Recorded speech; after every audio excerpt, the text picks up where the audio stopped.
दोस्तों, कैसे हैं आप लोग। एक बार वापस से आपका स्वागत है मेरे चैनल में। पिछले वीडियो में हमने देखा था कि दक्षिण भारत और उत्तर भारत में भक्ति आंदोलन के बारे में देखा था। उससे पहले हमने उसके सीक्वेंस वीडियो में हमने सूफी आंदोलन के बारे में देखा था, जिसके अंतर्गत हमने सभी संप्रदायों के बारे में देखा, सिख धर्म के बारे में देखा, सभी तरह के रामानंद जी, रामानुजाचार्य जी, निम्बार्काचार्य जी, शंकराचार्य जी और विभिन्न सूफी संतों के बारे में देखा और उनके संप्रदायों के बारे में जाना। आज हम बात करेंगे उसी कड़ी में आगे जो महाराष्ट्र क्षेत्र के अंदर भक्ति आंदोलन चला था उसके बारे में। यह उस वीडियो से अलग है क्योंकि महाराष्ट्र में जो भक्ति आंदोलन चला था वह उत्तर भारत में और दक्षिण भारत में भक्ति आंदोलन चला था, इससे अलग रहा था। अब किन मामलों में यह अलग रहा था उसके बारे में हम जानने का प्रयास करेंगे। भक्ति आंदोलन का सबसे व्यापक प्रभाव क्षेत्र कहाँ पड़ा? महाराष्ट्र में रहा। ये भक्ति आंदोलन का सबसे ज़्यादा व्यापक प्रभाव कहाँ पड़ा था? महाराष्ट्र में पड़ा था। महाराष्ट्र में यह न केवल धार्मिक और सामाजिक परिवर्तन लेके आया, बल्कि वहाँ की जो राजनीतिक व्यवस्था है उस संरचना में भी इसने बहुत बड़ी भूमिका निभाई थी। इसका मतलब ये है कि और जितने भी जगह थी, चाहे दक्षिण भारत हो चाहे उत्तर भारत हो, वहाँ पे जिस तरह से धार्मिक परिवर्तन आया देश के अंदर और सामाजिक परिवर्तन आया, उन सब से हटकर सब राजनीतिक परिवर्तन के साथ महाराष्ट्र में धार्मिक परिवर्तन भी आया, सामाजिक भी आया और राजनीतिक परिवर्तन भी आया। अब बात करते हैं महाराष्ट्र की। तो महाराष्ट्र में भक्ति आंदोलन मुख्य रूप से दो संप्रदायों में बटा हुआ था। महाराष्ट्र का जो भक्ति आंदोलन था वह मुख्य रूप से दो संप्रदायों में बटा हुआ था। यह कभी कभी परीक्षाओं में पूछ लिया जाता है। दो संप्रदाय कौन कौन से थे? एक तो धरकरी संप्रदाय था और एक वरकरी संप्रदाय था। परीक्षा में कभी कभी सीधा ही पूछ लिया जाता है कि धरकरी संप्रदाय और वरकरी संप्रदाय किससे संबंधित है, तो हम बताएंगे महाराष्ट्र के धर्म आंदोलन या भक्ति आंदोलन से। अब दोनों में क्या अंतर है कि धरकरी और वरकरी में क्या अंतर है? धरकरी की बात करें तो यह भगवान राम की पूजा करते थे। धरकरी संप्रदाय के लोग क्या करते थे? भगवान राम की पूजा करते थे। और वरकरी संप्रदाय वाले विष्णु की पूजा करते थे, अर्थात विष्णु की पूजा के रूप में किसकी उपासना करते थे? विट्ठल भगवान या विठोवा भगवान की। अर्थात वरकरी संप्रदाय वाले विट्ठल भगवान की पूजा करते थे और विट्ठल भगवान को विष्णु का अवतार माना जाता था, अर्थात वो विष्णु की पूजा करते थे। धरकरी संप्रदाय वाले राम की पूजा करते थे और वरकरी संप्रदाय वाले विष्णु की पूजा करते थे। अब धरकरी की बात करते, इस संप्रदाय के प्रमुख संत कौन कौन थे? एकनाथ जी और रामदास जी। धरकरी संप्रदाय के प्रमुख संत कौन कौन से थे? एकनाथ जी और रामदास जी। और इस संप्रदाय के अनुयायी स्वयं को रामदास अविहित कहते थे, अर्थात वह सबको क्या कहते थे? रामदास अविहित कहते थे।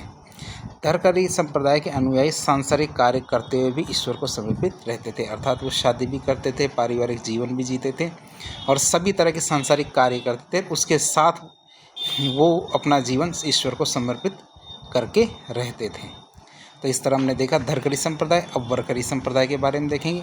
तो वरकरी संप्रदाय में विष्णु के रूप में विट्ठल भगवान या विठोवा भगवान की उपासना की जाती थी।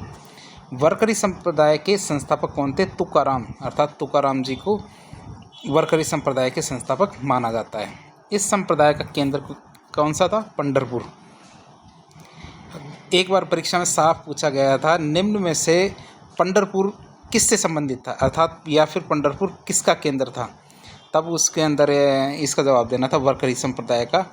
यदि कोई भी बच्चा महाराष्ट्र का जो भक्ति आंदोलन है वो पढ़ के गया होगा तो इस सवाल का आंसर आसानी से दे पाएगा कि महाराष्ट्र में जो भक्ति आंदोलन है उसकी एक शाखा थी वरकरी संप्रदाय, जिसमें भगवान विठोवा की उपासना करते थे और उस संप्रदाय का केंद्र कहाँ था? पंढरपुर।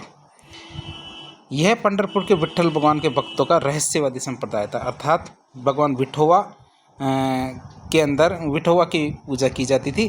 कहाँ पे? पंढरपुर में। और यह भक्तों का क्या था? रहस्यवादी संप्रदाय था। आगे हम बात करते हैं विठोवा पंथ के तीन महान गुरु, अर्थात जिन्हें तीन महान गुरु कहा जाता था विठोवा पंथ के, वो कौन कौन से थे? ज्ञानेश्वर, ये ज्ञानदेव, नामदेव और तुकाराम। परीक्षा में एक बार पूछा भी गया है कि विठोवा पंथ के तीन महान गुरु कौन कौन से थे? ज्ञानेश्वर, जिनको ज्ञानदेव भी कहते हैं, नामदेव और तुकाराम। ऐतिहासिक तथ्यों के अनुसार देखें तो निवृत्तिनाथ और ज्ञानेश्वर को महाराष्ट्र के रहस्यवादी संप्रदाय का संस्थापक माना जाता है।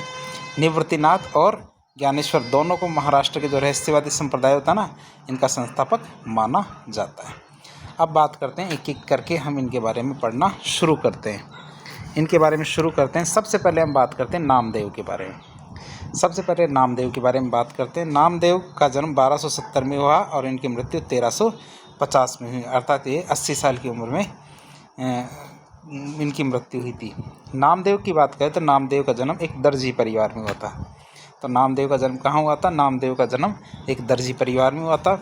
अपने प्रारंभिक जीवन में ये क्या थे? डाकू थे, अर्थात जब शुरुआती जीवन जी रहे थे तब शुरुआती जीवन में ये एक डाकू थे। और इनका जन्म कहाँ हुआ? एक दर्जी परिवार में हुआ था। पंढरपुर के विठोवा के ये परम भक्त थे। जो पंढरपुर के विठोवा भगवान थे, ये विट्ठल भगवान थे, इनके ये परम भक्त थे। और बरकरी संप्रदाय के रूप में प्रसिद्ध विचारधारा की गौरवशाली परंपरा की स्थापना में इनकी भी बहुत खास भूमिका रही थी। अर्थात जो बरकरी संप्रदाय का जो प्रसिद्ध विचारधारा थी इनकी, बरकरी संप्रदाय की, तो उसमें इनकी विचारधारा भी बहुत महत्वपूर्ण थी। तो आप देख सकते हैं नामदेव जी की तस्वीर, ये मैं आपको जूम करके दिखाता हूँ। अर्थात भक्ति आंदोलन के ये प्रणेता थे बरकरी संप्रदाय के। तो अब जूम आउट कर देता हूँ। जूम आउट करने के बाद आगे बढ़ते हैं। इनके कुछ गीतात्मक पद्य जो इनके कुछ गीतात्मक पद्य थे उनको गुरु ग्रंथ साहिब में भी संकलित किया गया, अर्थात उसमें भी लिखा गया है। इन्होंने कुछ भक्ति परक मराठी गीतों की भी रचना की थी, अर्थात इन्होंने मराठी गीतों की रचना की जो भक्ति परक थे, जो अभंगों के रूप में प्रसिद्ध हुए थे। अर्थात कभी कभी परीक्षा में पूछा जाता है अभंगों क्या है, तो अभंगों क्या है? जो नामदेव के जो भक्ति परक रचनाएँ थी, गीत थे जो मराठी में लिखे गए थे, वो अभंगों के रूप में प्रसिद्ध थे। नामदेव ने दूर दूर तक की यात्रा की थी। दिल्ली में सूफी संतों के साथ उन्होंने खूब वाद विवाद में भाग लिया था। जो दिल्ली के अंदर सूफी संत थे उनके खानकाह में गए थे और उन्होंने काफ़ी वाद विवाद इनके साथ किया था, अर्थात उन्होंने बहुत दूर दूर तक की यात्राएं की थी। नामदेव बहुत दयालु इंसान थे। अर्थात वो क्या कहते थे, और उन्होंने अंधविश्वास पे किस तरह आघात किया, वो क्या कहते थे, एक पत्थर की तो पूजा होती है और दूसरों को पैरों की तरह रौंदा जाता है।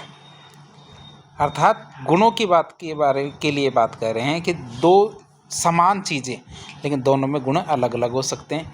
जो गुणी इंसान होता है उसको तो पूजा जाता है, और जो अवगुणी इंसान होता है अर्थात जिसमें गुण नहीं होते हैं वो दूसरों के पैरों के तले रौंदा जाता है। इसलिए एक पत्थर तो भगवान और दूसरा भी भगवान है। अगर माना जाए दोनों को, दोनों इंसान हैं, हमें दोनों को समान रूप से प्रेम करना चाहिए। हमें किसी जैसे अमीर और गरीब की बात करें तो अमीरों के साथ विशेष प्रेम और गरीबों के साथ दुत्कार जैसी चीज़ें नहीं करनी चाहिए। तो इस प्रकार की शिक्षाएं नामदेव के द्वारा दी गई थी। अर्थात किसी को गुणों के आधार पर ही किसी के साथ भेदभाव नहीं करना चाहिए। जो अवगुणी है या तो उसे प्रेम से जो सद्गुण है उसकी तरफ लेके जाया जाना चाहिए। तो इस तरह नामदेव की शिक्षाएं थी। अब बात करते हैं एकनाथ जी के बारे में। एकनाथ जी के बारे में बात करते हैं। इनका जन्म 1533 में हुआ, इनकी मृत्यु 1599 में हुई। इनका जन्म कहाँ हुआ था? इनका जन्म पैठण औरंगाबाद में हुआ था। इनका जन्म कहाँ हुआ था? पैठण औरंगाबाद में हुआ था। इन्होंने जाति और धर्म में कोई भेदभाव नहीं किया था। इन्होंने क्या? जाति और धर्म में कोई भेदभाव नहीं किया, अर्थात इन्होंने सभी जातियों और सभी धर्म के लोगों के साथ समान व्यवहार किया और उनको अपने उपदेश दिए और धार्मिक रचनाओं से भाव विभोर किया। आगे बात करते हैं एकनाथ जी के बारे में। तो एकनाथ जी के बारे में आगे बात करें तो एकनाथ जी की आप तस्वीर देख सकते हैं। इसको मैं आपको जूम करके दिखा दूं। ये एकनाथ जी की तस्वीर है। अर्थात इन्होंने कभी भी गरीब अमीर के अंदर जाति पात सामाजिक भेदभाव इस तरह से नहीं किया। अब ये क्या है? ये दयालु इंसान थे, अर्थात इनकी सहृदयता की कोई सीमा नहीं थी। अर्थात ये दूसरों की सेवा करने में अपने आप को भी पूरी तरह समर्पित कर देते थे। इन्होंने प्रभु की पूजा के लिए काफ़ी दूर से लाए गए गोदावरी के जल की इनके लिए कहानी कही जाती है कि ये ईश्वर की पूजा के लिए गोदावरी नदी का पवित्र जल लेके आए थे। लेकिन रास्ते में जब उनको एक गधा प्यास से मरता हुआ दिखाई दिया तो उन्होंने उस गोदावरी के पवित्र जल को गधे के गले में उड़ेल दिया, अर्थात उसे पिला दिया जो प्यास से मर रहा था। अर्थात उनकी जो दयालुता थी उनकी कोई सीमा नहीं थी। उन्होंने पहली बार ज्ञानेश्वरी का विश्वसनीय प्रसंस्करण छपवाया था। ज्ञानेश्वरी जो पुस्तक थी तो उसका प्रसंस्करण या संस्करण छपवाया था। वे बहुसर्जक लेखक थे और भगवत गीता के 4 श्लोकों पर इन्होंने टीका टिप्पणी की थी। भगवत गीता के 4 श्लोक थे, उन पर टीका या टिप्पणी की थी, अर्थात उन्होंने नोट्स बनाए थे इनके। और ये क्या थे? बहुसर्जक लेखक, अर्थात उन्होंने विभिन्न अलग अलग विषयों पर अपने लेख लिखे थे। तो महाराष्ट्र के जो धर्म थे तो उनके अन्य संत के बारे में बात करें तो तुकाराम जी। संत तुकाराम जी की बात करें तो 1598 में इनका जन्म हुआ और 1650 में इनकी मृत्यु हो गई थी। जन्म से तुकाराम जी क्या थे? शूद्र थे और शिवाजी के समकालीन माने जाते थे। जन्म से तुकाराम जी क्या थे? शूद्र थे और शिवाजी के समकालीन माने जाते थे। इन्होंने शिवाजी के द्वारा दिए गए विपुल उपहारों की भेंट को लेने से मना कर दिया, अर्थात जो शिवाजी ने उनके लिए बहुत सारे उपहार भेजे थे लेकिन उन्होंने उन उपहारों को लेने से मना कर दिया। उनके अनुसार भक्तिमय जीवन में जो आनंद है वह उपहारों के साथ जीने में आनंद नहीं है। इनकी शिक्षा अभंगों के रूप में संग्रहित की गई है, जिसकी संख्या हजारों में, अर्थात हजारों छोटी छोटी पुस्तिकाएं बनाई गई है जिसमें इनकी शिक्षाओं को संकलित किया गया। संत तुकाराम ने हिंदू मुस्लिम एकता पर बल दिया और बरकरी पंथ की स्थापना भी संत तुकाराम की ही देन है, अर्थात तुकाराम जी ने हिंदू मुस्लिम एकता पर बल दिया और बरकरी संत पंथ की स्थापना की। इसके बाद बात करते हैं रामदास जी के बारे में। रामदास जी के बारे में बात करें तो इनका जन्म 1608 में हुआ था और इन्होंने 12 वर्षों तक पूरे भारत का भ्रमण किया और लास्ट में या अंत में कृष्णा नदी के तट पर चफाल के पास जाके वो बस गए थे। कृष्णा नदी के तट पर एक चफाल नाम की जगह है, वहाँ पे वो बस गए थे। पूरे भारत का उन्होंने भ्रमण किया था। इनका जन्म 1608 में हुआ था और पूरे भारत के भ्रमण में उन्हें 12 साल लगे थे। वो चफाल के पास बस गए, वहाँ पे उन्होंने एक मंदिर की स्थापना की। अब बात करें इनकी खासियत की तो ये शिवाजी के आध्यात्मिक गुरु थे। इन्होंने अपने अति महत्वपूर्ण रचना दासबोध में आध्यात्मिक जीवन के समन्वयवादी सिद्धांत के साथ विविध विज्ञानों और कलाओं के अपने विस्तृत ज्ञान को संयुक्त रूप से पेश किया है। और आप इनकी शिवाजी के साथ तस्वीर भी देख सकते हैं। ये रामदास जी है जो शिवाजी के साथ खड़े हैं। तो इस तरह हमने महाराष्ट्र के जो भक्ति आंदोलन थे उनके अंदर किन के बारे में पढ़ा? रामदास जी के बारे में पढ़ा, संत तुकाराम जी के बारे में पढ़ा, एकनाथ जी के बारे में पढ़ा और हमारे नामदेव जी के बारे में पढ़ा, बरकरी और दरकरी संप्रदाय के बारे में पढ़ा। तो इस तरह हमने महाराष्ट्र में जो भक्ति आंदोलन था उसके सारे पहलुओं को जाना। इस तरह के जो इन्फॉर्मेटिव वीडियो देखने के लिए हमारे चैनल से जुड़े, वीडियो को लाइक करें, चैनल को सब्सक्राइब करें और अपने दोस्तों के साथ शेयर करें। यह वीडियो आपकी तैयारी में काफ़ी सहयोगी हो सकता है। धन्यवाद।